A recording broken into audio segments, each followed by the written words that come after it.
कर लो, कोई कहते हैं न्यूज़पेपर डाल दो सुबह में पैसे आ जाएंगे, कोई कहता है अब तो कुछ कर नहीं सकते ज़िंदगी में, तुम्हारे पास तो कुछ है नहीं, कुछ तो फाइनेंशियली सपोर्ट करो घर वालों को। लेकिन वहाँ पर आपको एक चीज़ समझनी होती है और वो है आपका दृढ़ निश्चय। लाइफ को हराने का पोटेंशियल होना चाहिए, लाइफ से छीनने की आदत होनी चाहिए अपनी कैपेबिलिटीज से। और याद युवा जो है ना हमारा, वही यहाँ पे भटक हुआ है। तो हमने कभी ऐसा सोचा नहीं, हमें पता था कि मुझे लाइफ में कुछ करना है, स्ट्रॉन्ग इंट्यूशन था, चाहे कोई क्या बोल रहा है, कोई क्या सोच रहा है, कोई क्या कहेगा, इन सब बातों को छोड़ करके मैंने सिर्फ एक पोटेंशियल रखा कि मुझे लाइफ में कुछ करना है। और आज आपके सामने खड़ा हूं मैं एज ए स्पीकर, आप देख सकते हैं। गलत कह रहा हूं?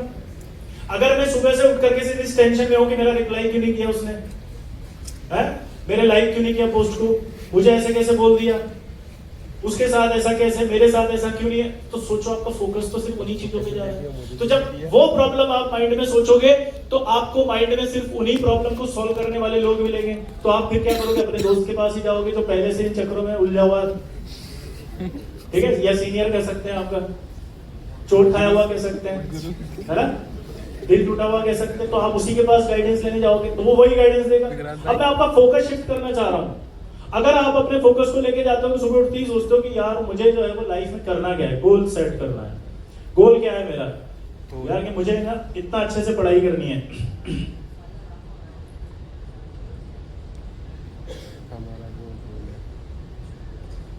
तो आप क्या सोचोगे, पढ़ाई करनी है, करियर करना है, आगे बढ़ना है, तो आप फिर गाइडेंस लेने कहां जाओगे, सोचो कहां जाओगे, अपने आप अपने टीचर्स के पास। और जब वहां जाओगे तो सही गाइडेंस मिलेगा नहीं मिलेगा, मिलेगा नहीं मिलेगा। तो अपने आप आपको कुछ समझ में आया जो मैंने कहा आपसे, बोलो समझ में आ रहा है कुछ कुछ? अभी आपके माइंड में ये डाउट था कि आप जब ये बोल रहे हो इन सब चीजों का कोई वैल्यू नहीं है क्योंकि हम अपने टीचर से क्या शेयर करें, हमारी तो प्रॉब्लम ही दूसरी है। मैं वही समझाना चाह रहा हूँ कि जो हमारी प्रॉब्लम है उनको चेंज करना है, हमें एकेडमिकली जाना है। अब आपको लगता है कि ऐसा नहीं होता है कि हम मिरेकल पॉसिबल है या मिरेकल नहीं होते हैं या हम आगे नहीं कर सकते जीवन में कुछ भी, ये सब गलतफहमी है। अगर मैं अपने बारे में बताऊं आज, जैसे मैंने कहीं पे शेयर नहीं किया, बहुत कम जगह किया है, एक TEDx स्पीकर जब मैं गया था तब मैंने ये चीज शेयर की थी, तो ये मेरे पर भी लागू हुई थी उस समय। क्या? मैं आराम से खेल रहा था, इमेजिन करना बात, 8th क्लास में एक बच्चा है जो खेल रहा है और खेलते हुए अचानक से वहां पर आते हैं स्टाफ, स्कूल स्टाफ, और वो स्कूल स्टाफ कहता है कि आप घर चलो। बचपन में पता है जब कभी स्कूल से घर ले जाते तो बड़ी खुशी होती है कि अच्छा मजा आ गया, होता है ना, रनिंग स्कूल, और अचानक से कोई आए कि घर बुला रहे, घर जाते हैं और जैसे ही घर जाकर देखते हैं तो पता चलता है आपके फादर की डेथ हो गई सडनली एक्सीडेंट में। आप इमेजिन करो उस बच्चे की हालत की क्या हुआ, वो खेल रहा है अभी 5 मिनट पहले, घर बुलाया जा रहा है, ये सोच रहा है वो साइकोलॉजिकली कि कितना अच्छा है, एंजॉय करेंगे, और अचानक से आते हैं और पता लगता है फादर की डेथ हो गई। कुछ भी नहीं है, 8th क्लास के बच्चे के पास क्या समझ होती है बताओ, कुछ नहीं, सडनली सब कुछ ब्लैकआउट हो जाता है, जिंदगी एकदम ऐसी लगती है कि कुछ नहीं बचा अब लाइफ में, अब क्या करेंगे। फाइनेंशियली कोई बहुत स्ट्रॉन्ग भी नहीं है, बिल्कुल एक एवरेज स्ट्रीम से आते थे हम, कोई ऑप्शन नहीं लाइफ में, अब क्या करें। तो मदर और हम 3 भाई, मेरे 2 ब्रदर और हैं, वो बहुत छोटे थे मेरे से, 5 साल का डिफरेंस है मेरे में और सेकंड ब्रदर में। तो हमारे नाना जी हमको गांव ले गए, गांव में पढ़ाई करी, आप सोचिए, वो भी किसमें, सरकारी स्कूल में, गांव का छोटा सा स्कूल।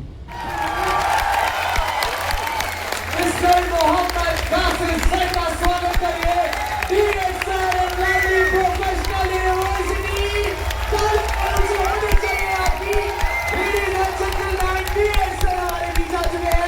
स्वागत है सर आपका लवली प्रोफेशनल यूनिवर्सिटी में। Very good afternoon and a hearty welcome to Lovely Professional University. तालियां, आपकी तालियां बजती रहनी चाहिए, देखते मत रहिए।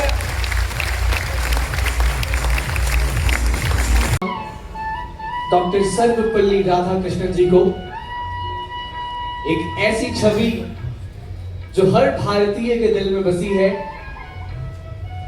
एक ऐसी को बताया कि आखिर शिक्षक का महत्व क्या होता है, जिसकी वजह से हम प्रतिवर्ष 5 सितंबर को शिक्षक दिवस को मनाते हैं। देवी और सज्जनों, एक बार जोरदार तालियां होनी चाहिए आपके दिल से। डॉक्टर सर्वपल्ली राधाकृष्णन स्वयं के शिक्षक के चरित्र को माना और लोगों को समझाया भी।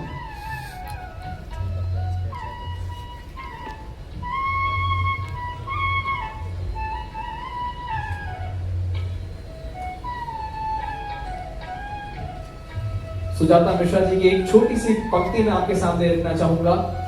गुरु आपकी ये अमृत वाणी हमेशा मुझको याद रहे, जो अच्छा है जो बुरा है उसकी हम पहचान करें, मार्ग मिले चाहे जैसा भी उसका हम सम्मान करें।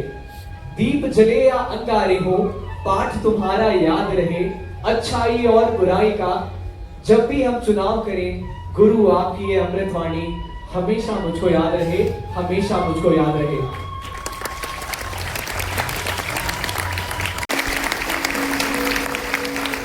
हम सम्मान करते हैं हर उस शिक्षक का जिनकी गोद में प्रलय और निर्माण दोनों पलते हैं।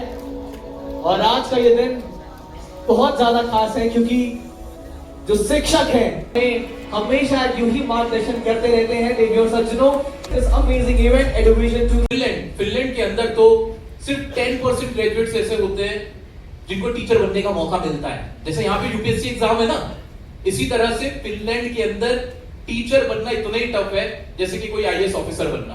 वो लोग इतना ज्यादा वैल्यू देते हैं टीचर प्रोफेशन को। जहां तक टीचर की बात है तो मुझे याद आ रहा है कि ग्राहम बेल, कौन थे ग्राहम बेल? जानते हो? क्या बताओगे कौन थे ग्राहम बेल? टेलीफोन। हाँ, क्या जिन्होंने मोबाइल बनाया था, स्मार्टफोन, टेलीफोन, जिन्होंने टेलीफोन का आविष्कार किया था, इन्वेंशन की थी, वो भी एक टीचर ही थे। तो टीचर और टीचिंग प्रोफेशन तो बहुत पुराना है और पूरी दुनिया ने इस चीज को सबसे रिस्पेक्टेबल प्रोफेशन में से एक माना है। यार जहां तक बात आती है टीचर की तो मैं स्कूल में था, I was in class 11 that time and मैं शुरू से ही ना जो एक्स्ट्रा करिकुलर एक्टिविटीज होती थी उनमें पार्टिसिपेट किया करता था। एक बार मैं एक स्लोगन कंपटीशन में जाने वाला था। स्लोगन राइटिंग समझते हो आप लोग?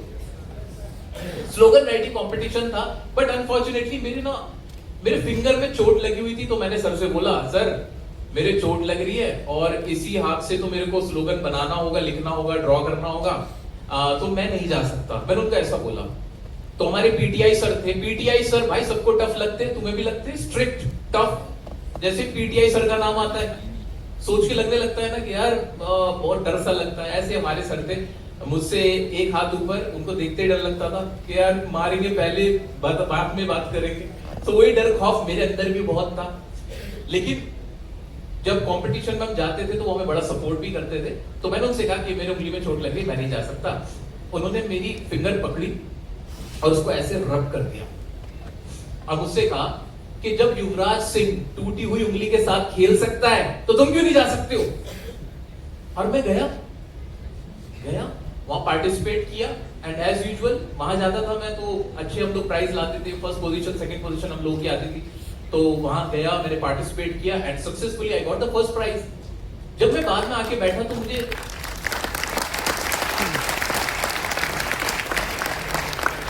जब मैं बाद में वापस आके बैठा तो मैं सोचने लगा कि ये पॉसिबल कैसे हुआ। मैंने तो हार मान ली थी यार कि मैं नहीं जा सकता। मैं तो अभी इस लायक नहीं हूं, अभी मेरी हेल्थ कंडीशन ठीक नहीं है, चोट लग रही है। 100 रीजन मैंने खुद को दिए वो काम ना करने के। मुझे स्ट्रॉन्ग किसने बनाया? उन पीटीआई टीचर ने जो मुझे पढ़ाते भी नहीं थे। वो पीटीआई टीचर जिन्हें मैं बहुत स्ट्रिक्ट समझता था, बहुत डर लगता था जिनसे मुझे। बस सोचता था ये तो बस मार सकते हैं और कुछ नहीं करते। लेकिन नहीं, उनकी टफनेस ने मुझे अंदर से मजबूत बनाया, मुझे वो स्ट्रेंथ दी कि मैंने गिव अप नहीं किया। एंड सिंस देन मैंने लाइफ में एक चीज सीखी है, वो क्या? हालात कैसे भी हो, सिचुएशन कैसी भी हो, मैं हार नहीं मानूंगा। मैं कभी गिव अप नहीं करता और ना कभी करूंगा। Thank you so much, love you all, bye bye. तो इतनी जल्दी इजाजत नहीं देंगे क्योंकि आप हमारे बहुत ही डियर सर हैं। तो क्वेश्चन एंड आंसर राउंड की तरफ बढ़ेंगे। हमारे ऑडियंस के पास बहुत सारे सवाल हैं, बहुत ही ज्यादा क्यूरियस थे वो मॉर्निंग से बात करने के लिए। So those want to ask question please raise your hand. First of all good afternoon, बहुत अच्छा लग रहा है आपको देख के। Sir, back in my 12th or 10th grade, I used to watch your videos and they were really motivating. Like जब भी ऐसा लगता था कि यार नहीं हो पा रहा, give up कर दिया, तब जैसे आप बोलते हो कि you're more like a big brother to us than a teacher, तो बहुत motivated लगता था. But now that I'm in college, हमारे challenges school से थोड़ा different हो गए हैं. Now it's less about marks and more about career, more about choices and even adulthood now. तो ऐसी कोई एडवाइस जो आप हम सबको देना चाहेंगे, ऐसी कोई गाइडेंस जो कि हमें इस as a new adult, like हम लेट टीन्स में हैं, 20s में एंटर करने वाले, तो कोई ऐसी एडवाइस जो आप हमें देना चाहेंगे?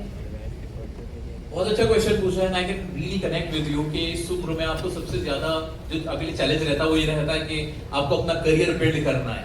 And I think career build करने में जो सबसे ज्यादा हेल्पफुल आपके लिए कोई चीज साबित होगी वो दो चीजें हैं दोस्त. दो चीजें. क्या नाम क्या है बेटा आपका? तनु के जरिए मैं आप सभी को भी इस सवाल का जवाब देना चाहूंगा. दो चीजों का जरूर आपको ध्यान रखना है कि आपको एक तो अपने communication skills, the way you speak, how you speak, this is very important. This plays a vital role in your career. कि आप कैसे खुद को प्रेजेंट करते हो, आपका कॉन्फिडेंस, आपकी पर्सनालिटी, लोगों के साथ कैसे आप कनेक्ट करते हो, ये आपकी लाइफ में बहुत इंपॉर्टेंट रहने वाला है. Or should we stick safe? That's a very important question. Question जो आपने पूछा कि भाई या तो मुझे एंटरप्रेन्योरशिप की तरफ जाना है, that involves like a lot of risk and uncertainty, और वेदर आपको जॉब करना है. If I am clear, right? I think इसमें जो सबसे अच्छा तरीका है, the best way is to कि आप 1-2 साल इनिशियली आप जॉब करके एक्सपीरियंस गेन करें, एक्सपीरियंस गैदर कर लें.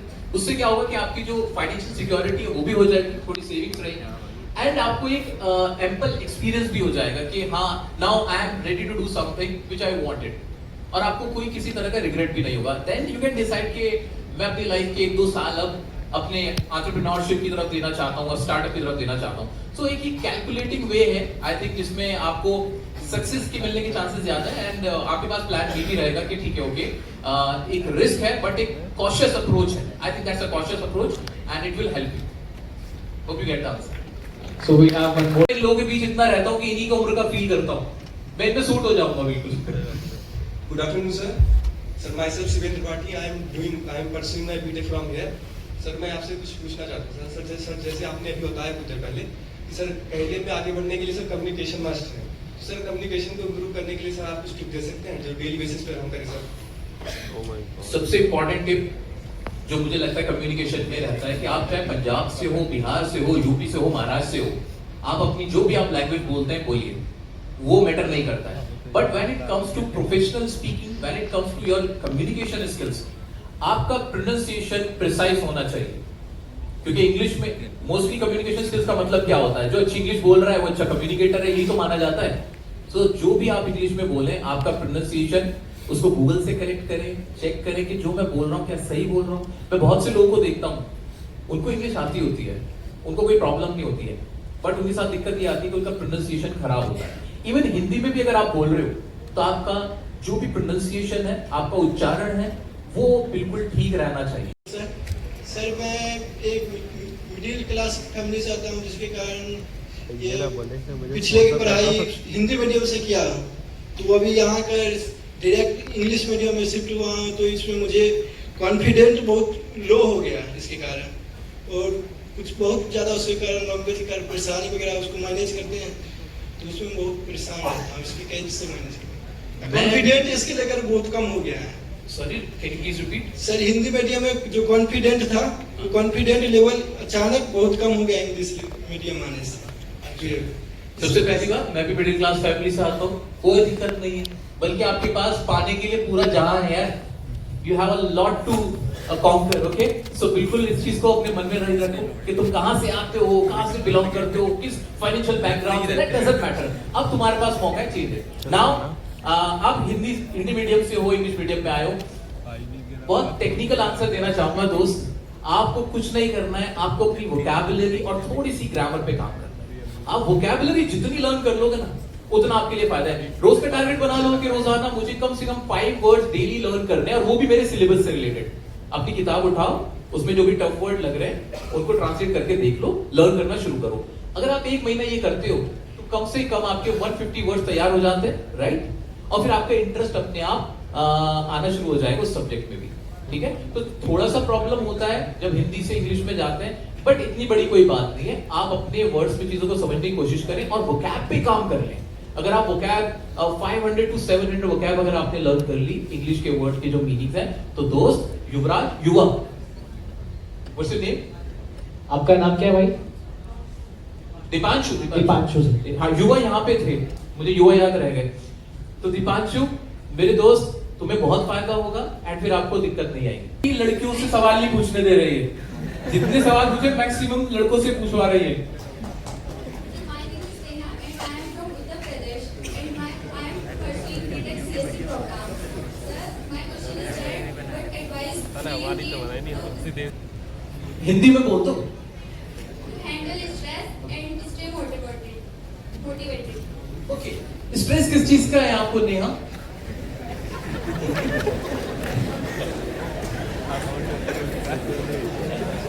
Peer pressure, पीयर प्रेशर और study, स्टडी। अच्छा, ये तो परमानेंट रहेगा।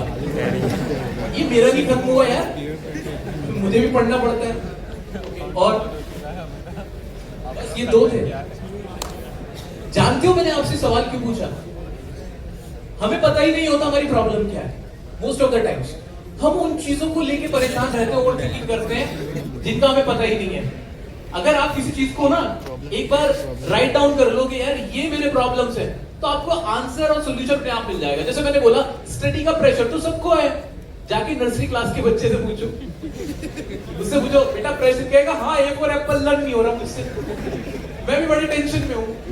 यही तुम यूपीएससी के स्टूडेंट से पूछो, वो भी अपना सर पीट रहा होगा कि यार मेरा प्री निकल गया, मेंस नहीं निकल रहा। जेई वालों का भी ये हाल है, तुम्हारा भी ये हाल है। तो स्टडी का प्रेशर तो यार जब तक तुम स्टडी खत्म नहीं करते तब तक रहेगा। हाँ, उसका अमाउंट, उसका लेवल वो कभी भी ना वो ऊपर नहीं जाना चाहिए, वो अनलिमिटेड नहीं होना चाहिए कि बस आप उसी के बारे में सोच रहे हो। जहां तक पीयर प्रेशर की बात आती है, because we are social animal, हम सब सोशल एनिमल हैं। और पीयर जो हमारे आसपास के लोग हैं, दोस्त हैं, कि लोग क्या कहेंगे, ये हम सबके दिमाग में रहता है। और ये यार ऑब्वियस है, ये ऑब्वियस है कि हमें ऐसा फील होता है। अगर आपसे मैं बोलूं कि नहीं तुम्हें क्या फर्क ही नहीं पड़ना चाहिए किसी से, तो ये पॉसिबल नहीं है, दैट्स नॉट प्रैक्टिकल। बट इसका मेरे पास एक समाधान है। नाम क्या आपका? नेहा। हाँ, नेहा मेरे पास समाधान है। I have got the solution. बताए क्या करा करो? जो भी तुमसे तुम्हारे नंबर पूछ रहा है ना, तुम्हारा दोस्त सहेली, उससे ना थोड़ी दूरी बना लो। कहना भाई नंबर नहीं बताऊंगा, कुछ भी कर लो। उसका क्या कर रहे हैं?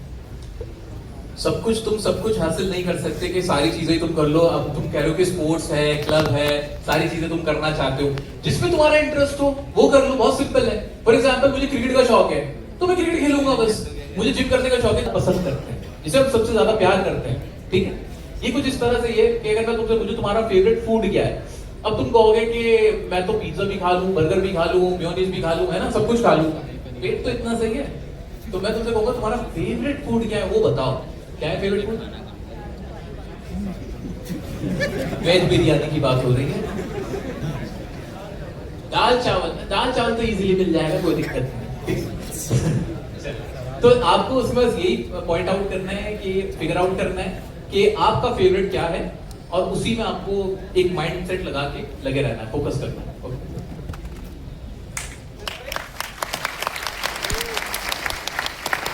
इसी के साथ हम हमारी डीएल सर को और परेशान ना करते हुए जोरदार तालियों से डीएल सर को थैंक यू करते हैं।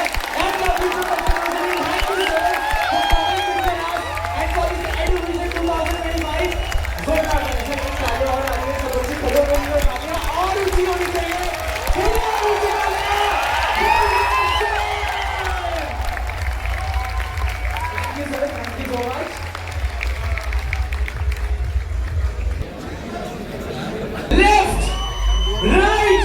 Left, right, make some noise for DSR! Come on, make some noise once again for DSR! Thank you, DSR. Thank you, Mr. Mohammed Qasim sir, for coming at lovely professional university and this amazing Eduvision 2025. You mark your presence on the account